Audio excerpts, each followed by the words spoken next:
దీపం శుభ్రం చేయటం అంటే ఏంటి తెలుసా? అంతకుముందు రాత్రి ఆ మండిన ఒత్తు ఏమైపోద్ది తెలిసిందా? అమ్మ మీరు మాట్లాడితే బాగుంటుంది, చెప్పంటారా ఏమైపోద్దిరా? ఇప్పుడు పిల్లలకి ఎవరికి తెలియదులేండి. బుజ్జమ్మ గారు బాగా మాట్లాడుతున్నారు. ఏం కడుతుందమ్మా? బొగ్గు కట్టేస్తుంది. అది మండిందే, అది రాత్రి మండిందే.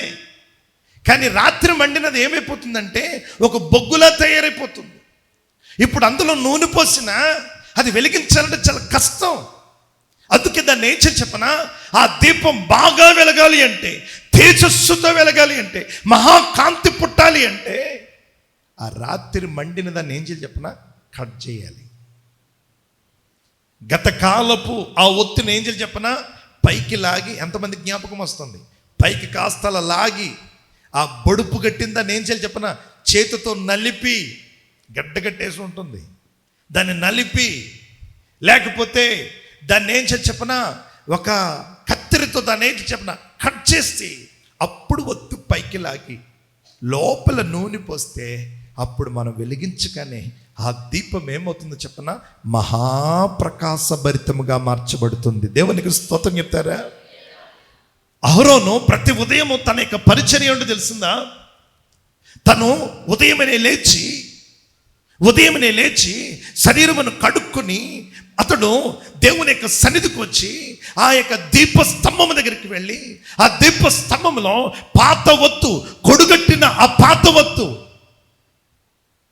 దాన్ని ఏం చేసి చెప్పిన కట్ చేసి మరలా ఆ యొక్క దీపములో మరలా క్రొత్త ఒత్తును పైకి లాగి, దేవునికి స్తోత్రం చెప్తారా?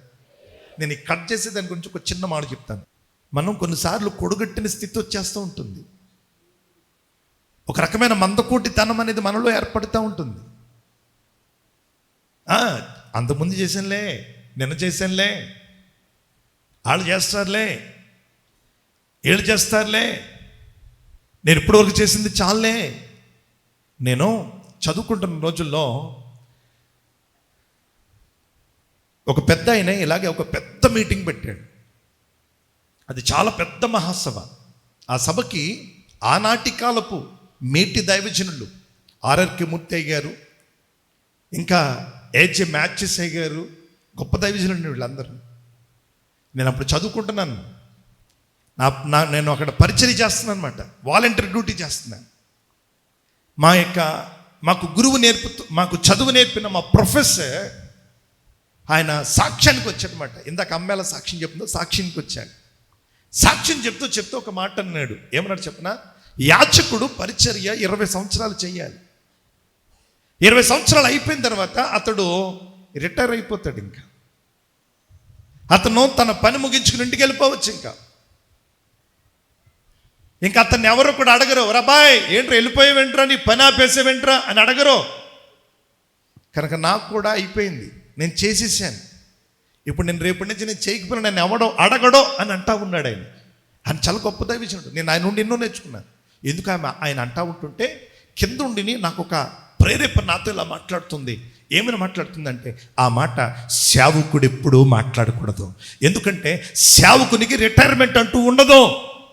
ఎందుకంటే సేవకుడు మనిషి దగ్గర పనిచేయట్లా, సేవకుడు ప్రభుత్వాల దగ్గర పనిచేయట్లా, సేవకుడు కంపెనీ దగ్గర పనిచేయట్లా, సేవకుడు నా పాదాల దగ్గర పనిచేస్తున్నాడు. కనుక అతడు చనిపోయే వరకు కూడా నా దగ్గర పరిచర్య చేయాలి. కానీ నేను ఇప్పటికి చాలా చేసేసాను, ఇప్పుడు నేను చేసేసాను కనుక ఇప్పుడు నేను చేయకపోయినా నన్ను ఎవరు అడగరు అనే మాట సేవకుడు అనకూడదు అంటూ ఉంటుంటే నేను అక్కడ పని చేస్తూ ఉన్నాను.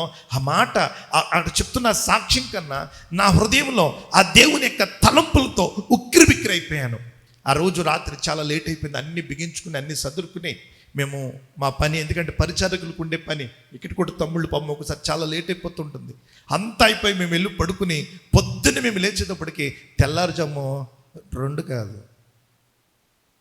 ఉదయం 11 అయింది.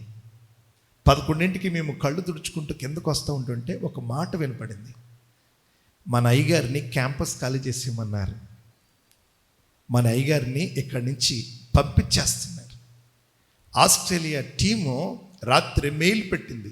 ఏమనంటే ఇక ఆయన ఇక్కడ పనిచేయవలసిన అవసరం లేదు. పొద్దున్నే ఆ మాట, ఎందుకంటే నేను అక్కడ ఆఫీస్ వర్క్ చేసేవాడిని. నేను ఆ మాట నేను వినగానే నాకు రాత్రి సాక్ష్యమే జ్ఞాపకం వచ్చింది. నేను చాలా చేసేసాను, ఇప్పటికే నా పని ఎక్కువైపోయింది, నేను చాలా పోటుగాడిని అని అనుకుంటే దేవుడు ఏం చేస్తాడు చెప్పనా? వెంటనే కట్ ఆఫ్. ఆయన కట్ ఆఫ్ చేయకుండా ముందే మనం కట్ ఆఫ్ చేసుకోవాలి. ఎందుకంటే మనం మనుషులు కదా, మనకు వచ్చేస్తూ ఉంటుంది. కాస్త గట్టిగా మంచిగా 4 వాక్యాలు చెప్పేటప్పటికి, కాస్త 4 ఆత్మలు సంపాదించేటప్పటికి, కాస్త 2 మందిరాలు కట్టేటప్పటికి ఒక లోపల నేను చాలా చేసేసాను. అలా వచ్చేటప్పుడు వెంటనే మనమే కట్ చేసేయాలి. ప్రభా, ఇది కొడుగడుతుంది ప్రభా, ఈ కొడుగట్టేదాన్ని కట్ చేసేయాలి, మరలా అందులోంచి కొత్తది రావాలి, మండటానికి ఇంకా కొత్తది రావాలి. ఆ దీపం దగ్గర కొడగట్టే బుద్ధి రాకూడదు. ఆ దీపం దగ్గర ఆ యొక్క గట్టగట్టని పరిస్థితి వచ్చి నూనెని పీల్చుకుంటూ ప్రకాశభరితమైన కాంతిని ఇవ్వలేని బ్రతుకుదాని దగ్గర ఉండకూడదు. అలాంటిది వచ్చేటప్పటికి ఆ గర్వం, ఆ అహం, నేను గొప్పోడిని, నేను ఇంతమందిని సంపాదించా, ఇంతమందికి బాప్తిసం ఇచ్చా. నన్ను రీసెంట్గా ఒక బ్రదర్ అడిగారు, మీరు ఎంతమందికి బాప్తిసం ఇచ్చారు? నేను చెప్పా, నాకు తెలియదు, నేను కౌంట్ వేసుకుంటలేదు, నేను ఆ విషయంలో లెక్కలు పెట్టుకుంటలేదు. ఎందుకంటే లెక్క పెట్టవలసిన పని నాది కాదు. ఎందుకంటే ప్రతిదాన్ని లెక్క చూసే దేవుడు పైన ఉన్నాడు. దేవునికి స్తోత్రం చెప్తారా? హల్లెలూయా, గట్టిగా స్తోత్రం చెప్తారా? నేను ఒక మాట చెప్తాను. ఒక సైనికుడు యుద్ధ పోరాటంలో పోరాటం చేస్తూ ఉన్నాడు. ఆ పోరాటం చేస్తున్న సమయంలో అతడు నేను ఎంతమంది శత్రువులను లెక్క పెట్టాను అంటూ 7తో లెక్క పెట్టుకుంటుంటే, ఇలా లెక్క పెట్టుకుంటుంటే ఏమవుతుంది చెప్పనా? అటువైపు నుండి శత్రువు చేతుల నుండి ఆయుధం వాని గుండెలు దిగిపోతుంది. అందుకే లెక్క పెట్టుకోకూడదు.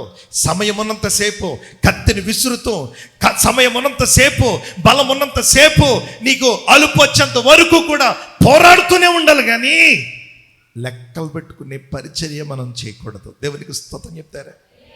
చేతులు జోడించి మీకు అదే చెప్తున్నా. నేను అమ్మ నుండి నేను అదే నేర్చుకున్నా. నేను చాలామంది శ్రేష్టమైన దైవజనుల నుండి నేను అదే నేర్చుకున్నా. ఆ దీపం గతించిన రాత్రి వెలిగిన దీపంలో కొడుగడుతుంది, గట్టగట్టేస్తుంది. దాన్ని ఏం చేయాలి చెప్పనా? కత్తిరించాలి. మనలో కొన్ని బుద్ధులు పెరుగుతూ ఉంటాయి. నేనంత పోటుగాడిని, అలాంటివన్నీ కత్తిరించుకోవాలి. మళ్ళా క్రొత్తదనం, మరలా ఒక మాటలో చెప్పనా, మరలా మొదటి స్థితి. నేను ఇందాక ఒక దైవజనుడి వాక్యం చెప్పుకొని నేను విన్నాను. ఆయన అంట వేదిక ఎక్కినప్పుడల్లా ఏం జ్ఞాపకం చేసుకుంటాడు చెప్పనా? వేదిక ఎక్కినప్పుడల్లా ఆయన మొట్టమొదటిగా వాక్యం చెప్పడానికి వేదిక ఎక్కినప్పుడు ఎలా ఎక్కాడో అదే స్థితిని ఆయన ముసలోడైపోయాడు. ఇప్పుడు ఎన్నో వేదికల మీద బలమైన వర్తమానాలు అందించాడు. ఆ సేవకుడు అంట ఆ మొదటి రోజు వర్తమానాన్ని జ్ఞాపకం తెచ్చుకుంటాడంట. అప్పుడెంత భయపడుతూ వేదికెక్కాడో, ఆ సమయంలో ఎంత భయపడుతూ, నాకు ఇవ్వబడిన టైం కొద్ది కనుక ఈ టైంలో క్రీస్తు కొరకే మాట్లాడాలి అంటూ భయపడుతూ వేదికెక్కేవాడో అదే జ్ఞాపకం తెచ్చుకుంటూ కొన్ని వేలాది ప్రసంగాలు చేసిన మొదటి ప్రసంగాన్ని జ్ఞాపకం చేసుకునేవాడట. నిజమే, మనలోకి ఎప్పటికప్పుడు ఆ కొడుగడుతున్న దాన్ని ఏం చేయాలి చెప్పనా? కట్ చేయాలి. రెండవదిగా నూనెని ఏం చేయాలి చెప్పనా? వేయాలి.